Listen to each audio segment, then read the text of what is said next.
Preparation एकदम different word है।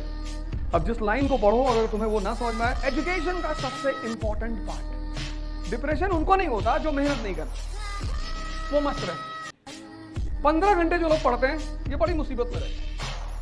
तो आईएएस का टॉपर कह दिया I used to study 19 hours.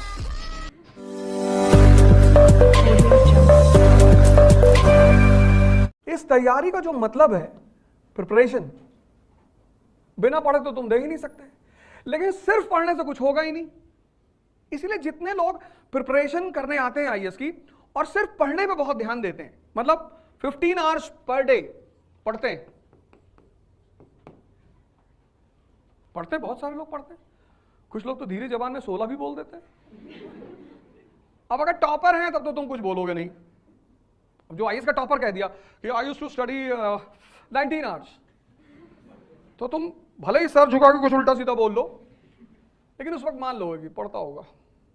Ji sir, toppers तो कुछ भी बोल दें कि हम अपने कमरे में पंखे पे लटक जाते थे, फिर बुक पढ़ते थे और उससे कंसंट्रेशन बढ़ता था, तो वो तो कुछ भी बोलते, वो तो दूसरी लाइन का उस तरह चले गए।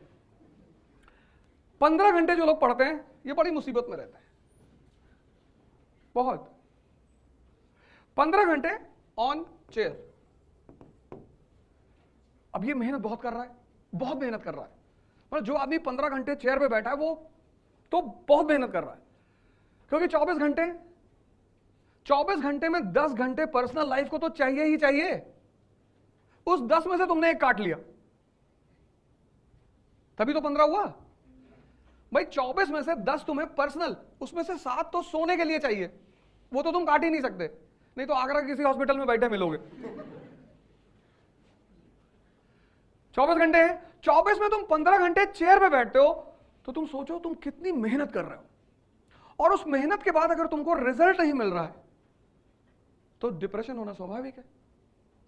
डिप्रेशन उनको नहीं होता जो मेहनत नहीं करते, वो मस्त रहते कि नहीं भैया, वो पंडित जी कुंडली देखे थे तो बोले थे तुम्हारा राहु ठीक नहीं है।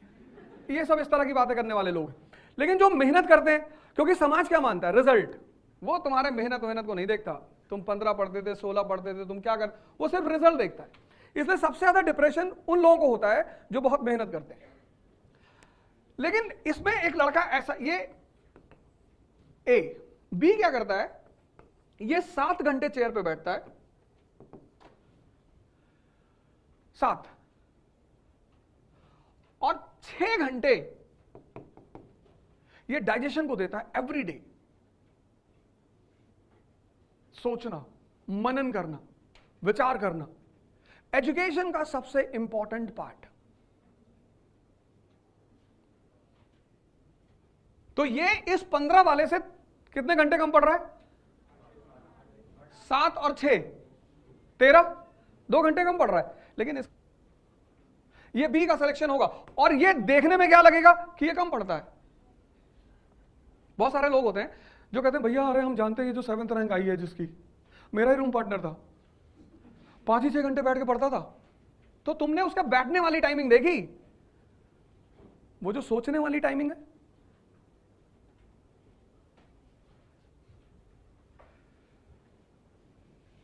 एकदम डिफरेंट। मैंने कहा ना 1920 से 1948 गांधी जी ने ऐसा क्या कर दिया कि भारत की आजादी में उनको सबसे इंपॉर्टेंट स्थान दिया जाता है। 90% लोग इलिटरेट हैं और 90% लोग पॉवर्टी से सफर कर रहे हैं, तो उनकी इमीडिएट जरूरत क्या है? रोटी कपड़ा। उनसे अगर तुम जाके आजादी की बात करोगे, मारेंगे तुमको।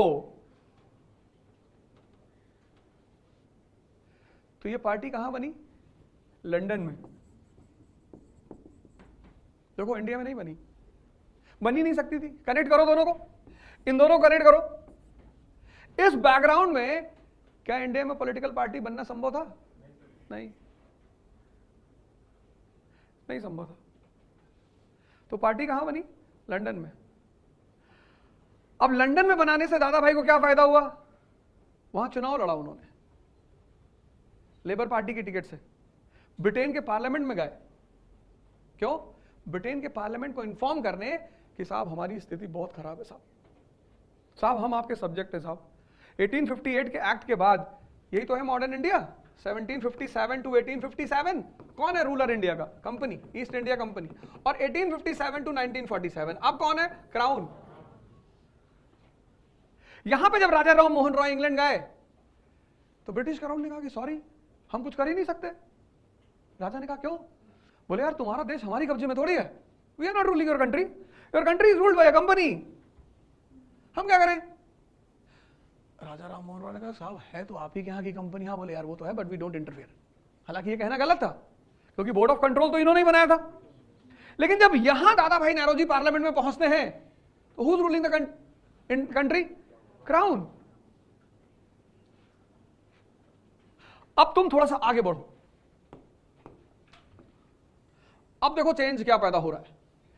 अब दूसरी इंपॉर्टेंट पॉलिटिकल पार्टी जो पैदा हो रही है आफ्टर दिस, उसका नाम क्या है? दूसरी इंपॉर्टेंट पॉलिटिकल पार्टी का नाम क्या है? Indian association. ये किस ईयर में बन रही है? 1876 में। इसको कौन बना रहा है? सुरेंद्र नाथ बैनर्जी और आनंद मोहन बोस। बैकग्राउंड अब भी वही है, बैकग्राउंड अब भी यही है। There is nothing called India, 90% illiteracy, 90% poverty. अब यहां पे क्वेश्चन खड़ा हो गया कि फिर ये पार्टी कैसे बन गई? अगर बैकग्राउंड सेम है, सेम बैकग्राउंड में कोई फर्क ही नहीं, बैकग्राउंड वही है, तो मास्टर जब बैकग्राउंड वही है तब ये पार्टी कैसे बन गई? Necessity is the mother of invention,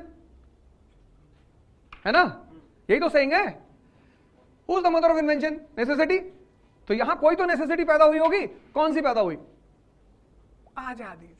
आज तक लोगों को नहीं पता इस देश में आजादी क्या है, आज नहीं पता। आज 2023 डेमोक्रेसी बोलो लोगों को कि डेमोक्रेसी इज इन ट्रबल, सब एक दूसरे का मुंह देखेंगे कि कुछ बता रहा है ये भैया, कुछ कह रहा है। और तुम कह दो दलित इज इन ट्रबल, सब खड़े, मुसलमान इज इन ट्रबल, अरे ब्राह्मण इज इन ट्रबल। अरे यही तो हो रहा है। तुम बाहर जाके बोलो डेमोक्रेसी इज इन ट्रबल, सब एक दूसरे का मुंह देखेंगे। ये लगता है कोई बाहर से आया है। अतीक अहमद को मरे कितना दिन हो गया, लेकिन देखो सारे चैनलों ने उसको जिंदा रखा है। साइस्ता पकड़ी गई, कहां?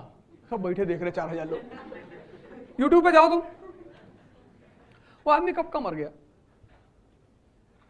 शूट आउट हो गया, मर गया। गुड्डू मुस्लिम दिखा सन्यासी के भेष में।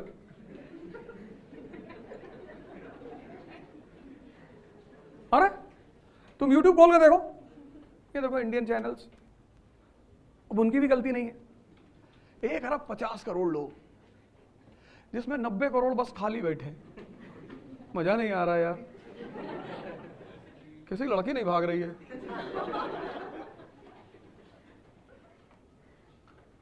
मैं भी बाहर गया था तो लोगों ने कहा कि your leaders are not good. अरे मैंने कहा my leaders are very good. Who says my leaders are not good? हमारे देश के नेता ही तो अच्छे हैं। अरे बोले कैसी बातें कर रहा हूं मैं? कैसी? Who is the real boss of this country? People, we the people of India solemnly resolve, हमने भेजा है।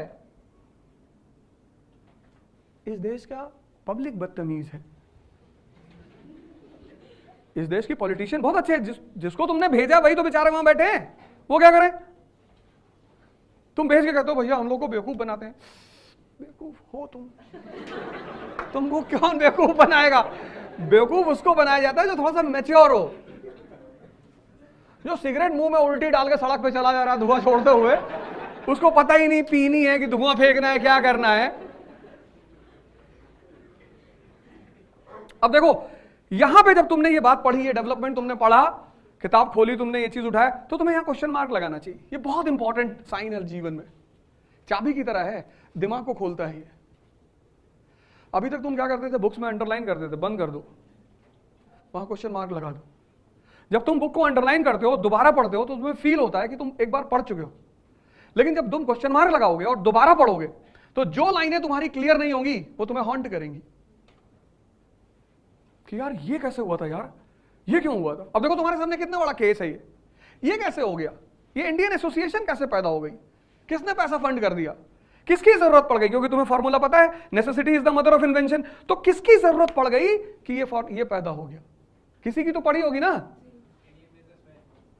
Hey there. Subscribe to my channel and also press this bell icon so you can get latest video notifications. And this is absolutely free. Thank you.